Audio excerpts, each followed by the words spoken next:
আসসালামু আলাইকুম। কেমন আছেন আপনারা সবাই? আশা করছি সবাই অনেক ভালো আছেন। আলহামদুলিল্লাহ, আমিও ভালো আছি। আজ সন্ধ্যার নাস্তায় বাচ্চাদের জন্য তৈরি করলাম স্প্যাগেটি উইথ বিফ কিমা। এই ধরনের নাস্তা বাচ্চারা খুব পছন্দ করে, তাই ওদের জন্য তৈরি করে দিলাম। প্রথমে স্প্যাগেটিটা সিদ্ধ করে নিচ্ছি। স্প্যাগেটি সিদ্ধ করার জন্য কড়াইতে পানি, সামান্য পরিমাণ সয়াবিন তেল দিয়ে দিচ্ছি।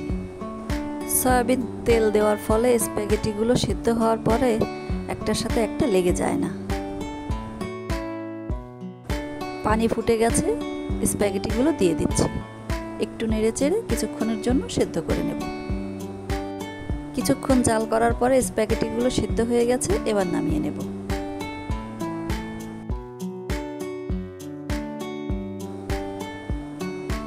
চুলায় কড়াই বসিয়ে তাতে দিয়ে দিচ্ছি সয়াবিন তেল। তেল গরম হয়ে গেলে দিয়ে দিচ্ছি পেঁয়াজ এবং কাঁচামরিচ কুচি।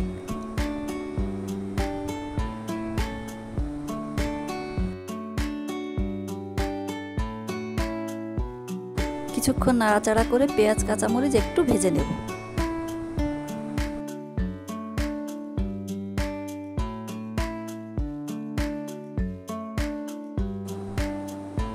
এবার দিয়ে দিচ্ছি পরিমাণ মতো আদা রসুন বাটা। আদা রসুন বাটা দিয়ে আরও কিছুক্ষণ নাড়াচাড়া করব।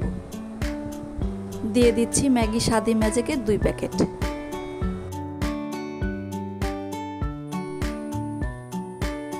আরও দিয়ে দিচ্ছি চিলি সস,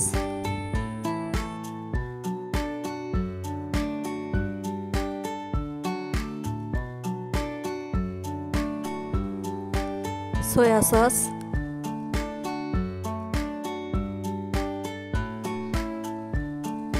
স্বাদমতো লবণ দিয়ে সুন্দর করে নেড়েচেড়ে মাংসের কিমাটা দিয়ে দেব। মশলার সাথে কিমা ভালো করে কষিয়ে নেব। দিয়ে দিচ্ছি সামান্য পরিমাণে পানি দিয়ে আরও একটু কষিয়ে নেব। বেশ কিছুক্ষণ সময় নিয়ে কিমাটা ভালো করে কষিয়ে নিয়েছি। এবার দিয়ে দিচ্ছি সেদ্ধ করে রাখা স্প্যাগেটি। স্প্যাগেটিগুলো মশলা এবং কিমার সাথে ভালো করে মিশিয়ে নিতে হবে।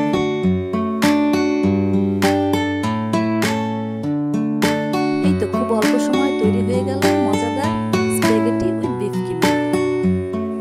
আপনারাও এভাবে বাড়িতে তৈরি করে নিতে পারেন, বাচ্চারা তো খুবই পছন্দ